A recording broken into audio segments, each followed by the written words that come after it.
Hi, this is Dorothy Strater, and I'm going to talk about creating a design-based learning program in town recreation departments. My proposal is to create a design-based learning course that would be offered through the Parks and Recreation Department in towns like Blacksburg, Virginia. This course would be aimed at grades 3 through 5 and would cover 6-week sessions and would use readily available design-based activities like those in the Engineering as Elementary curriculum or the Engineering by Design curriculum. It would have to be low cost to attend, maybe about $55 per 6-week session, so that it's accessible by all of the members in the community, including homeschool families who often have only one income because the other parent is staying home to school children. Students would attend classes for 2 hours every week during the 6-week session, and they would do design-based challenges in each class session. Parents would be invited to attend and participate so that they can learn about the design.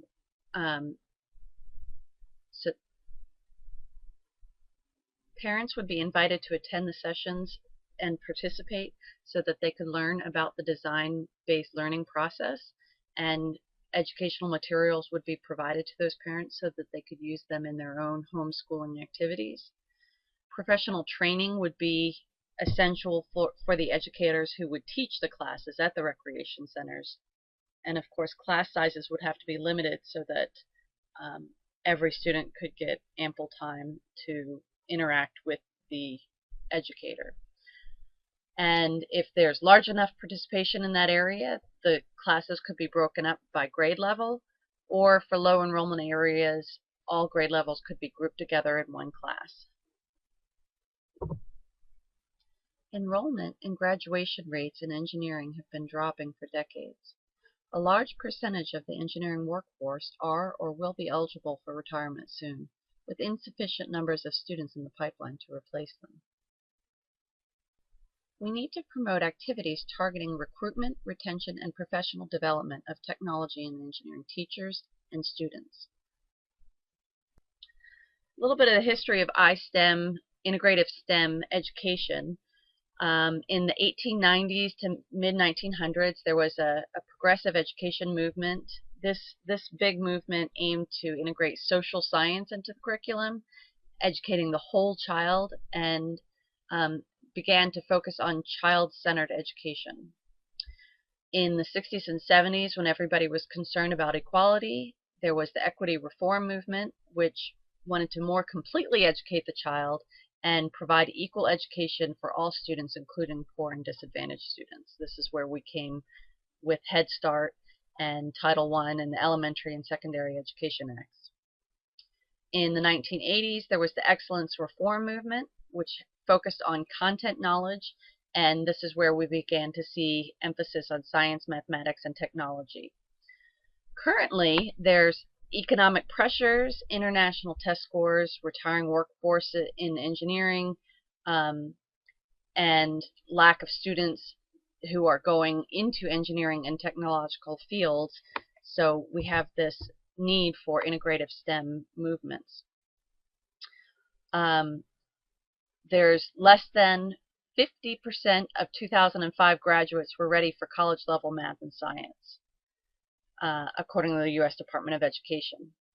Employers report common applicant deficiencies in math, computers, and problem-solving skills, according to the National Governors Association. We need to build core knowledge and skills, develop interests, and encourage pursuing courses that lead to technology and engineering careers, according to Coppola. American 15-year-olds ranked 24th out of 29 developed nations in math literacy and problem solving in the 2003 PISA testing. Job openings that require STEM training will increase by more than 24% by the year 2014.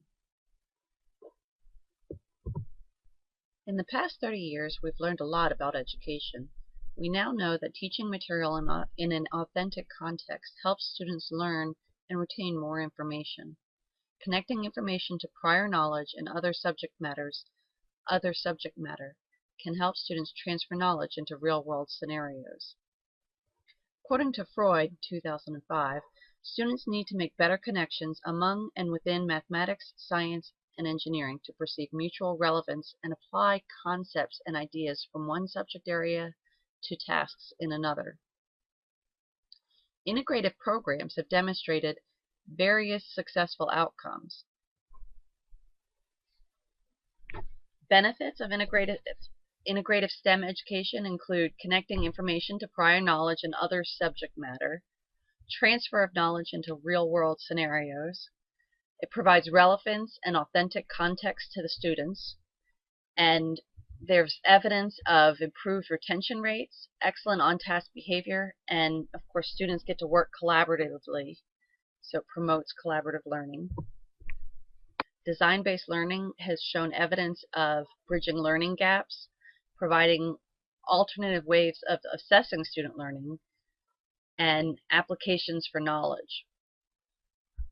Integrative STEM education can help improve student interest in STEM fields and relate conceptual knowledge to procedural knowledge, and provides opportunity for design-based, project-based, and theme-based learning.